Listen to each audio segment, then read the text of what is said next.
Hey guys, what's up? In the last video, we talked about what limits were and we gave a brief definition of continuity. So if you still have trouble finding limits, please check out that video in the cards above or in the description below. Alright, in this video, we'll be talking about the different types of discontinuities. To recap, a function is continuous, right, at x equals n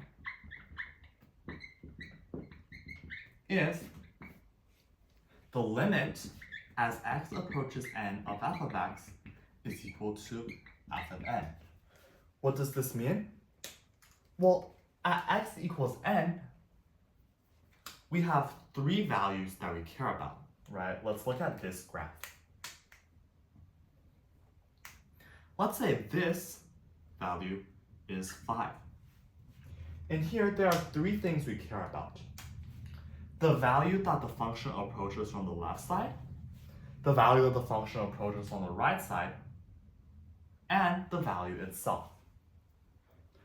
When these three values are the same, this function is continuous. For instance, the function that I drew here is continuous because this function is approaching the same value from the left side, from the right side, and it has that exact value when it is 5, right? So this function is continuous. However, when would a function be discontinuous? A function will be discontinuous if either the limit does not exist, and just as a reminder, when does the limit not exist? The limit does not exist when it is approaching a different value from the left side compared to the value that it is approaching from the right side. In this case, the limit does not exist. The second case is if f of n, the limit does exist, but f of n is just not equal to the limit. In other words,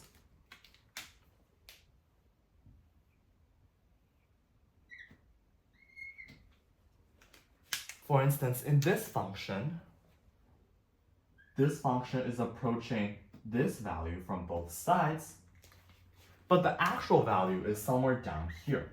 Or, more commonly, the actual value just might not exist. The actual value might be d and e.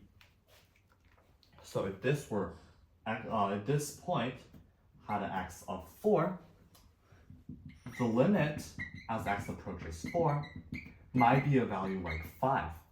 But the actual value of when x is 4 could be something like -3, or even maybe does not exist.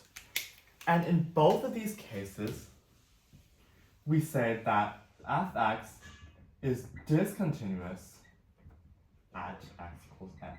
It is not continuous. And these are so common, right? These two cases are so common that we even choose to give them a name.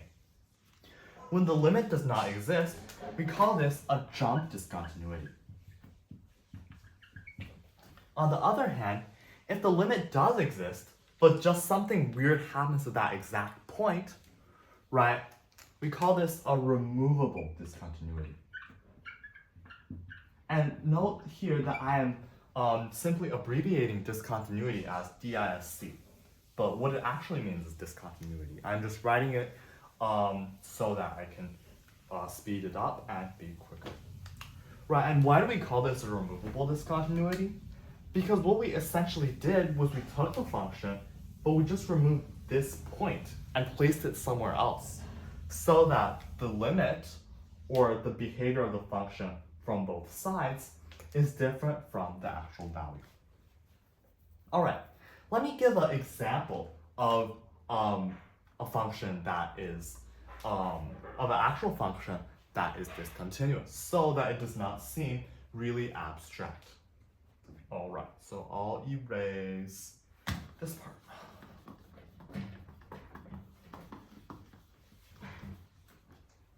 Let's take the function f of x is equal to x over x. And let's draw a table and a graph for this function.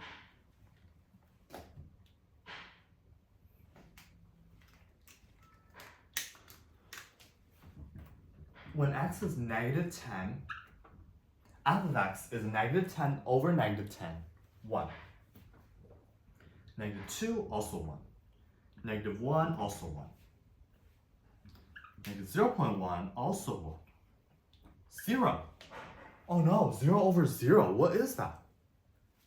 That does not exist.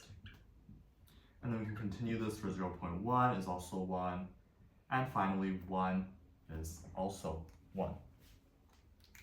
And something we note here is that this function is equal to 1 for all values of x that are not 0, right? This is just a quick way of writing for all that mathematicians use. So if we were to think about this in our limit definition, the limit as x approaches 0 of f of x is equal to 1. Because as x approaches 0 from both left and right, the function is approaching 1.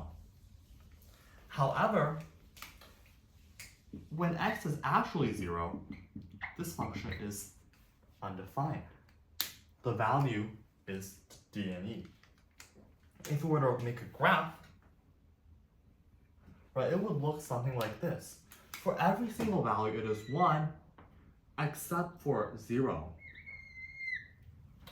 when it is what we call a hole, or removable discontinuity. And here, right, as we can see, this graph looks really similar as this graph. So we say that x equals 0 is a removable discontinuity. Right, and this is a common place where discontinuities happen. All right. So this is all we're going to talk about in this video. Please stay tuned for the next video where I will be giving an introduction to rational functions. Thank you.